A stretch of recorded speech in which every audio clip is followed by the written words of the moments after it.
Ajith Koladi K Damodaran പുരസ്കാരം പന്ന്യൻ രവീന്ദ്രനിൽ നിന്നും ഏറ്റുവാങ്ങി.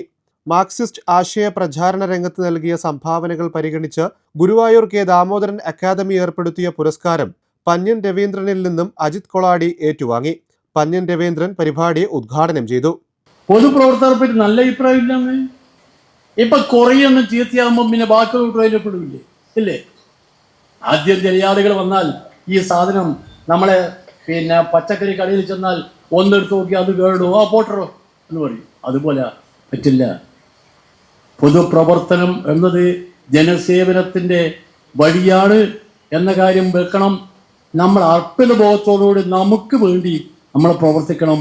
ആ പ്രവർത്തനമായിരിക്കണം നമ്മളെ മുന്നോട്ട് നയിക്കണമെന്ന് നമ്മളെ പറഞ്ഞ് പഠിപ്പിച്ച് പ്രത്യയശാസ്ത്രത്തിന് പടച്ചട്ട നമുക്ക് നൽകിയ ആ വലിയ മഹാന്റെ ഓർമ്മകൾക്ക് മുമ്പിൽ ആദരാഞ്ജലി അർപ്പിച്ചുകൊണ്ട് ഞാൻ നിർത്തട്ടെ.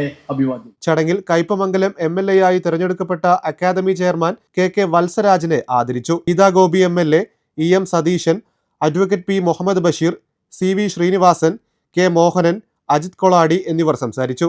ഓരോരുത്തരും ചില ആൾക്കാർ മതം പറഞ്ഞു കൊടുക്കും, അങ്ങനെ കുറെ ആൾക്കാരെ കൂട്ടും. വേറെ ആൾക്കാർ വേറെ എന്തെങ്കിലും പറയും. അങ്ങനെ മതത്തിന്റെ പേരിൽ കുറെ ആൾക്കാരെ കൂട്ടുന്ന ഭരണകൂടമാണ് ഇന്ത്യയിൽ നിലനിൽക്കുന്നത്. മതം പറഞ്ഞ് അമ്പലം കെട്ടിയിട്ട് അമ്പലത്തിൽ 1400 കോടിയും കൊള്ളയടിച്ചു അയോധ്യയിൽ. എന്നിട്ട് ജനങ്ങൾക്ക് ഒരു കുഴപ്പമില്ല. ഒന്നിനും പ്രതികരിക്കാത്തൊരു ജനത, നിസ്സഹായമായ ജനത. ഇന്ത്യൻ മിഡിൽ ക്ലാസ് മുഴുവൻ നിശബ്ദമാണ്. ഇന്ത്യയിലെ ബഹുഭൂരിഭാഗം ജനതയും നിശബ്ദമാണ്. മൗനമാണ് ഫാസിസത്തിന്റെ ഏറ്റവും അടുത്ത കൂട്ടുകാരൻ. നിശബ്ദത എവിടെയുണ്ടോ അവിടെ ഫാസിസം വളരും. ശബ്ദം എവിടെയുണ്ടോ അവിടെ ജനാധിപത്യം വളരും. ഇന്ത്യയിൽ ഇന്ന് അഭിപ്രായ സ്വാതന്ത്ര്യമില്ല, ശബ്ദിക്കാൻ പറ്റുന്നില്ല. എല്ലാവരും നിശബ്ദതയിലാണ്.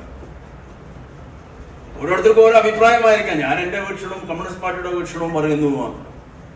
പക്ഷേ ഇന്ത്യൻ നിശബ്ദത ആ കാലഘട്ടത്തിൽ തന്നെ അദ്ദേഹം ഭേദിക്കാൻ പറഞ്ഞു.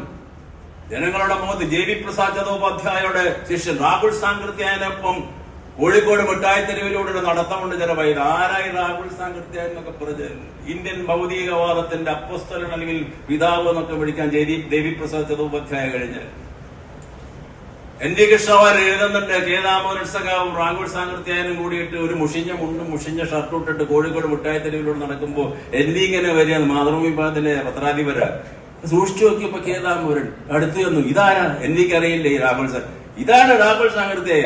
അത്ഭുതപ്പെടുകയാണ്. ഇന്ത്യയിൽ അന്ന് ജീവിച്ചിരിക്കുന്ന ഏറ്റവും വലിയ ബുദ്ധിരാക്ഷസൻ. PK രാജേശ്വരൻ സ്വാഗതവും KK സുധീരൻ നന്ദിയും പറഞ്ഞു.